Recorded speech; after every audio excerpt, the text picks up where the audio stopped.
Climate scientists lose debates to coal lobbyists. Epidemiologists lose to anti-vaxxers. Constitutional scholars lose to people who've never read the Constitution. And here's why. They're playing different games. One side is trying to be right, and the other side is trying to win. Is easier. It's much easier if you don't have to worry about the facts, right? Those pesky facts that get in your Yeah, facts I'm can be you know, a real hindrance.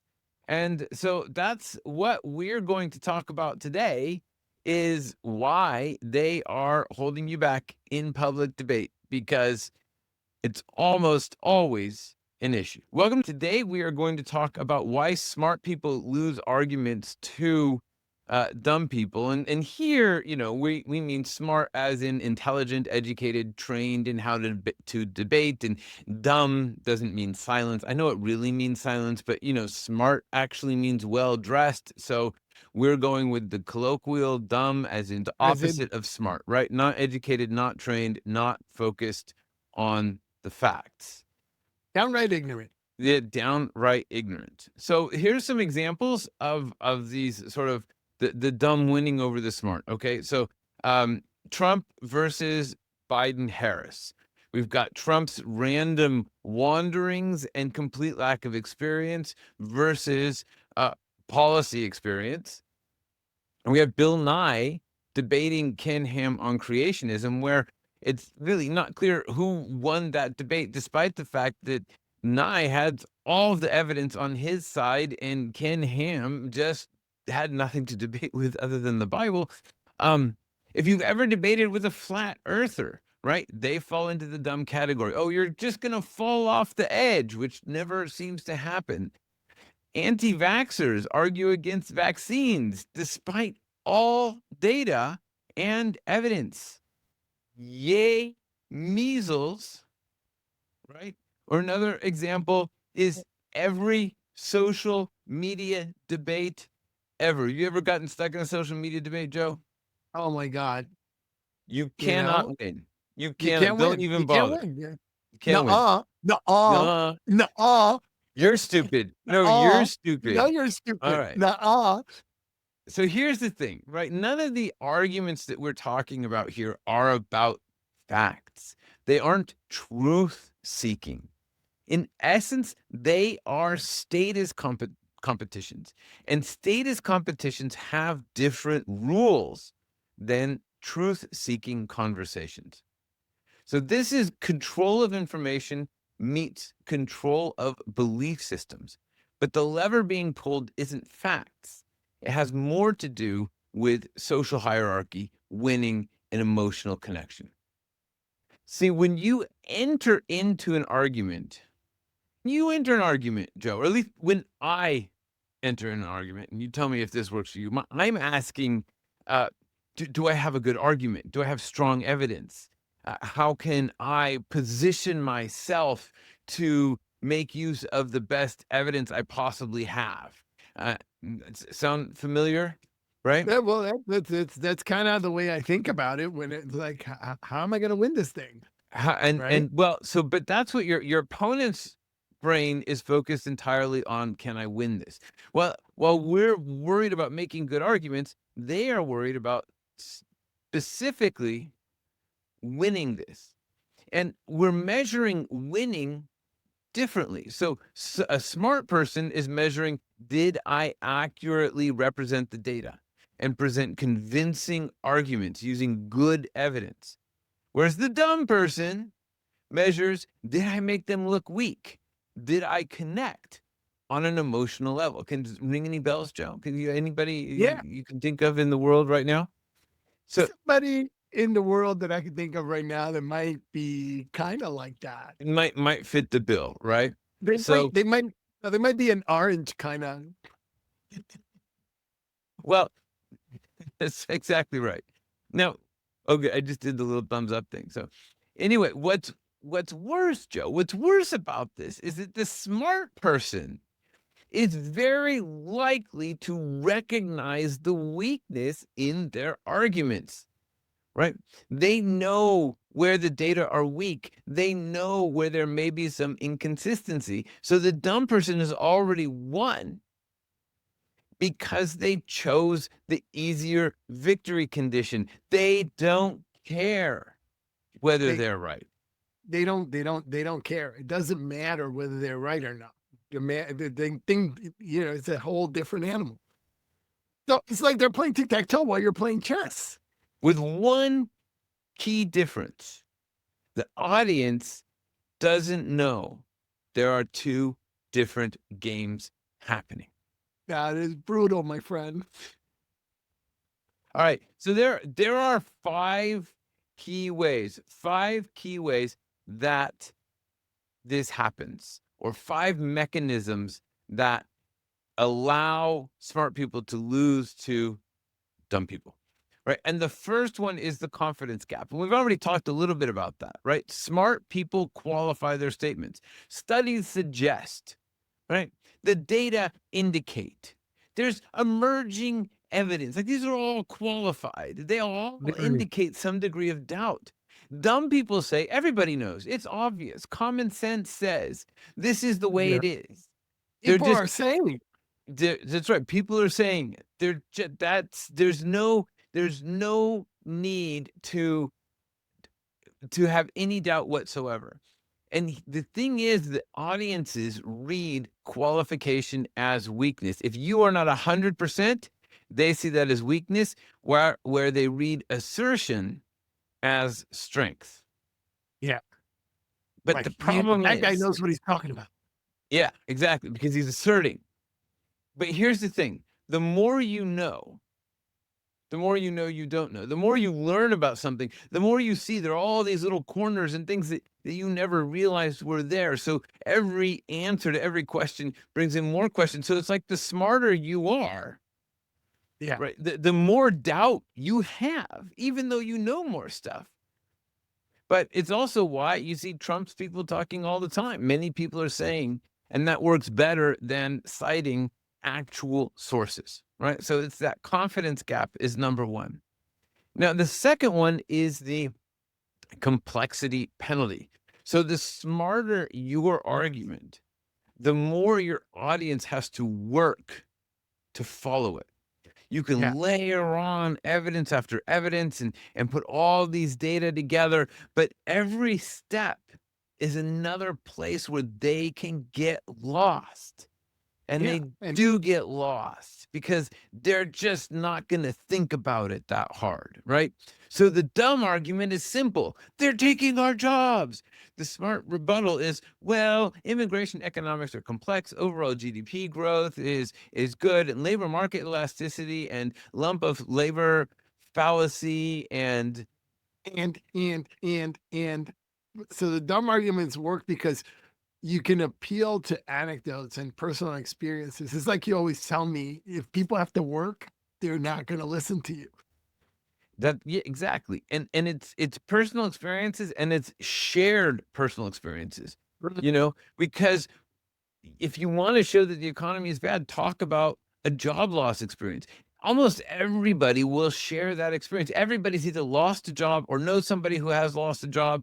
And even if it happened 10 years ago, they'll be able to relate, and they will then attribute what you are saying to what's happening today. It doesn't matter that the numbers show a good economy. What matters is the experience.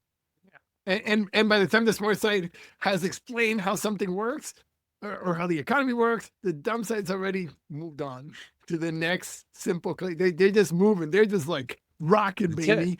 So like when I was working on that coal project, we had actual climate scientists on the other side, PhDs from MIT, NOAA researchers, and people who'd spent decades studying this. When I was looking at the strategy, I knew it could not possibly be effective because the coal company strategy was never argue the science, instead say it's not settled and talk about the jobs or the weather.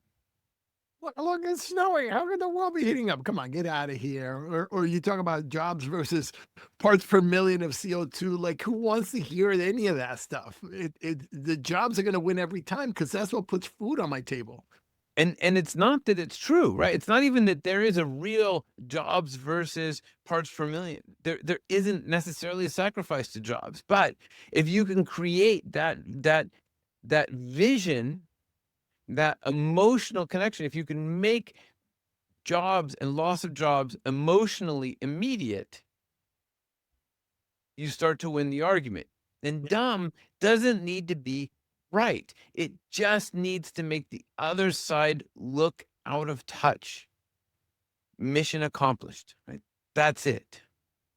So the next one is the audience effect. Because in private, you can take a bit of time and build an argument with the audience. And anybody interested in the facts will listen, and they will pay attention. But when you're putting this out in the wide world, right? We operate in a sense of sound bites. We operate in this social media environment. And social media is the primary source of information for 54% of Americans.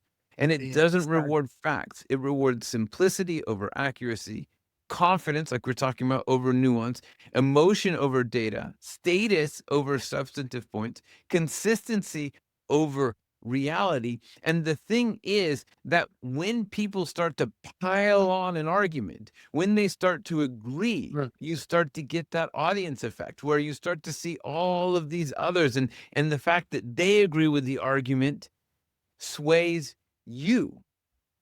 Yeah. And that's that audience effect. If you think back on the COVID mask issue, nobody knew how the virus was spread.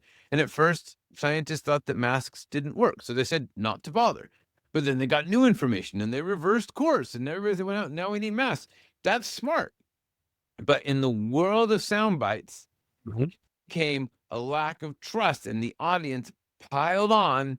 You guys don't know what you're talking about. What happens when you call them out? Like this is how it works. Like the actual facts. Like, here's how science works. We try something, it doesn't work. We try something different. Yeah. What happens when you Well, call them out? then you fall into the reversal trap, because now you look like an annoying know-it-all who's correcting people. You've just lowered your own status. Now they're going to call you an elitist. They took the bait, they win. And that leads to the last point, the last thing that we have to contend with. It's always easier, Joe, always easier to find holes in an argument than to substantiate an argument. So if we stick with COVID and masks, the counter argument can be something like, well, I didn't wear a mask yesterday and I'm fine. Or even COVID itself, right? Oh, it's not dangerous. I had COVID and I survived. I'm fine, right? And you can be sure that all the other people listening are alive. So they've either survived or avoided infection as well. So it's very confirmatory, right? All the people who really disagree with that are dead. So they're not opining anymore. But the live people, they can all relate. And all of a sudden there's a hole. And the counter of, well, that can happen, but statistically the risk is real. Boring. The statistics show how many people are dying, and we can show all these things. And even now, you can see the dramatic difference in COVID deaths between those who are and are not vaccinated. But that is a complicated argument. Easier is just to say, well, I had COVID and I survived. What about you, Joe? See, that's the easy way out. Not the elitist argument of science, right? Yeah. So the study, the data, that's your elitist argument, right? Yeah. So look, when you look at Trump versus the Democrats, so if we bring this up and we look at like politics, what's really interesting, each party writes a platform document, and the Republican platform under Trump is 16 pages. with vague promises and lots of emotional statements. The Democratic platform is 80 pages. It's dense. It has detailed descriptions of what they're Plan. going to do. It Yeah. has referenced information. And who's the one who Empirical data. supposedly had the better, stronger plan? I mean, the 16 pages is at best a concept of a plan, and yet they're the ones who have it. You know, Trump is rambling on at any sort of debate or any event that he has, and he's going on, and he's not sticking to the facts. He's not talking about the economy, right? And who gets credit for having a better plan? Yes. And who won that debate? Like, if you really think of the entire election as a debate, who won the debate? Hands down, Trump.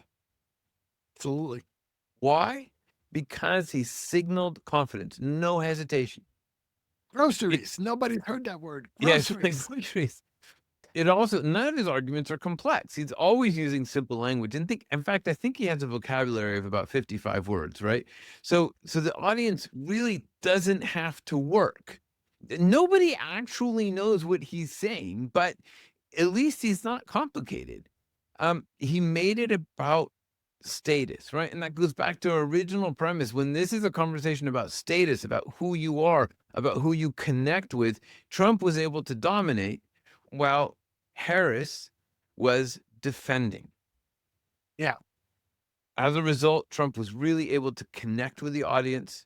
And every single time someone tried to point out the fallacy, they are elitist. Yeah. How You're an dare they? elitist. You're an elitist. So here's the thing about Trump, right? He wasn't trying to be right. He's not interested in right. It's not about right. He was trying to make Kamala Harris look weak. It's a different game. She's trying to look right. He's trying to make her look weak. That is a much easier win. You can come up with stupid names and make them look weak. You don't need any data. You don't. It's brutal. It's brutal because you see it like she would make a point and she was like, I got him. And then he would just say something stupid and like totally And then what do you do, right? It's like like it makes the no air sense. out of it. Yeah. It doesn't tie back to what you just said. Like, he's not even playing the same game. He's Yeah, playing no, he's over there tic-tac-toe, with his tic-tac-toe, man. and she's Yeah. playing like multi-dimensional chess or some damn Yeah. thing, right? So and we mentioned Bill Nye, right? Bill Nye comes and he debates Ken Ham, which was just plain stupid. But here's why. This is why it was stupid. Nye brought facts, charts, evidence, science. Ken Ham brought, were you there? Were you I there? have the Bible, There? which is a brilliant rhetorical trap. It makes this empiricism look like arrogance. Oh, so Bill, you think you know better than the Bible because of your fancy science there?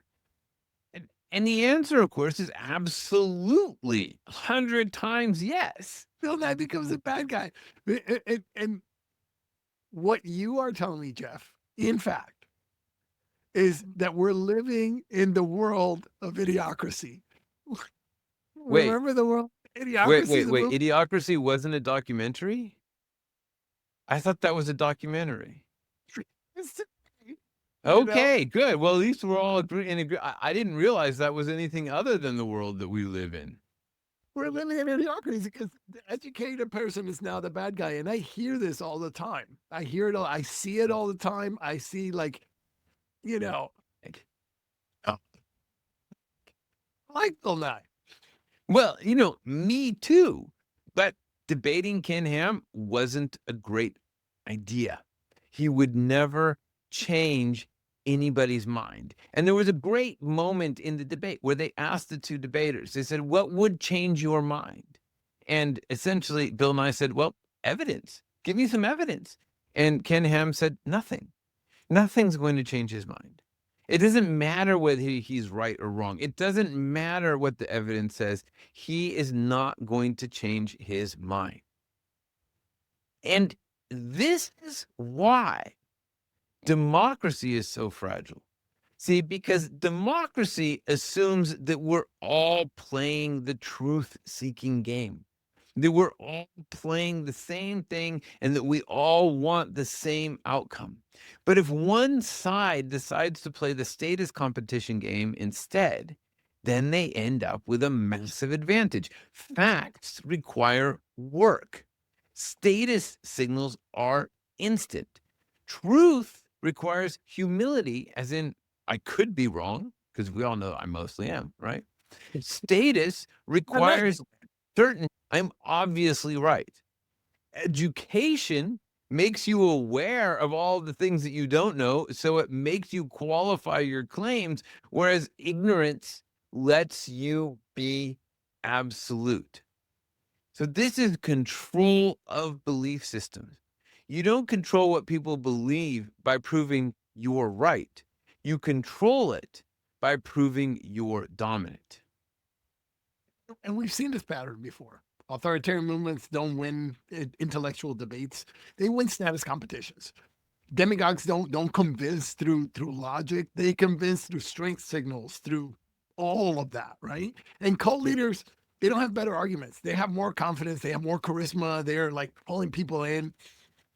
That's just we've seen it over and over. Over and over again in history, it's the same pattern. So here's the thing. It doesn't mean that there's nothing we can do. Fundamentally, I think that those of us with data on our side, we have better arguments, but we need to argue like we're dumb. Okay. So the next time you're in an argument or watching one, ask yourself, is this a truth game? So if you're qualifying your statements and they're making absolute claims, then you're playing truth and they're playing status. If you're Yeah. citing sources and they're citing common sense, you are playing different games. If you try to be accurate and they're trying to make you look weak, you've already lost because you didn't realize you were in a status fight.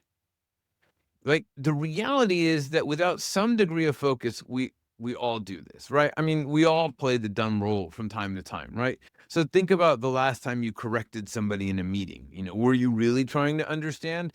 Were you really trying to make them understand? Or were you just trying to signal that you're smarter or defending yourself? The last time you shared or fact checked on social media, were you really pursuing the truth? Or were you just signaling your tribal affiliation? We all play the status game. The question is one of, are we doing it consciously or are we doing it unconsciously? So Jeff, what should we do the next time we feel tempted to win an argument with facts? Give up. No, don't give up. All right. So first ask, what game is this person playing? If they're playing status and you're playing facts, your facts are going to backfire. They'll make you look elitist and out of touch. But if you want to persuade them, you can match their confidence level. No hedging. And then this is really hard for somebody who's educated on these things because we know the arguments are all probability arguments, but you can't present it that way. No hedging. You have to make it simple. One claim. What is the one thing you want people to take away? Not 5 things, not 8 things, not 15 facts. One fact that they can take it away. Yeah, has to be clean. It has to be clean. Find ways to make it about them, not you. So you want to talk about things like you deserve better, or talk about the transformation that they could undergo with your argument or what they get from your argument rather than studies show, right? And instead of correcting with numbers, draw attention to how to win the argument. Is this about competing anecdotes or is this about data? Right. So if you can get them to say, well, this isn't about data, then uh, then that weakens them a bit because every audiences think they care about data. They just don't. Right. So Bill Nye could have easily said, oh, I can't compete with the Bible. I'm not even going to bother to compete with the Bible. But, I think we've learned a thing or two about the world in the last 2,000 years. So that would have been a more convincing argument than trying to take the Bible on head head on. And then know when to stop talking and when to stop poking holes. So there's a point at which if you're just getting your entire argument out there, you're making it easier for them to poke holes. So sometimes you want to stop and start poking your own holes. Now, look, I personally think that, because we have facts on our side, we end up with a stronger position. We can do all these things. We can argue the same way. And eventually we will have the stronger position because we have facts on our side. But we can't ignore the way we need to argue today. And if you are in a situation where there's no way out, just don't engage. Because sometimes the only winning move is to not play, to change the venue, to change the audience, or do something else to control the conversation. So here's the thing, Joe. Ready for the thing? I'm ready for the thing, man. Bring it. All righty. So smart people lose arguments to dumb people because they are trying to be right, whereas dumb people are trying to win. And the audience, Joe, is not doing the work. So if you want to avoid being taken advantage of, do the work, pay attention, ask for real data. If you want to win an argument, be sure that you connect with your audience and know whether you're playing a status game or a data game. And whichever game you're playing, play by those rules. Sound good, Joe? Yeah. See, that's the whole thing is if you're not playing by the rules of the game that you're in, if you keep trying to play chess with the tic-tac-toe guy, It's not you going to have to work. realize that that's happening. You have to realize that that's happening. Then you have to go to the right game. And that's where we get stuck is that we keep trying to play our game. It's like, I'm going to bring you to chess, buddy, whether you like it or not. And then they Whether beat you us at like it or tic. not. So, so no more multi-level chess playing. Like if the Democrats have any hope of winning, they're going to have to learn tic-tac-toe, right? They're going to Game have of to play. dial it back down. But ultimately, I'm pretty sure that their policies would be more popular. Well, honestly, the thing is, we all want the same stuff. So when you really boil it down and you look at it, the real honest to goodness policies, they're not that different. It's all the noise that creates the difference. And maybe we'll talk about that next time. But that's it for this week. We'd love to know how your arguments are going. So let us know. And maybe we'll talk about it next time right here on Masters of Influence. Hey, keep on thinking, people. See you soon.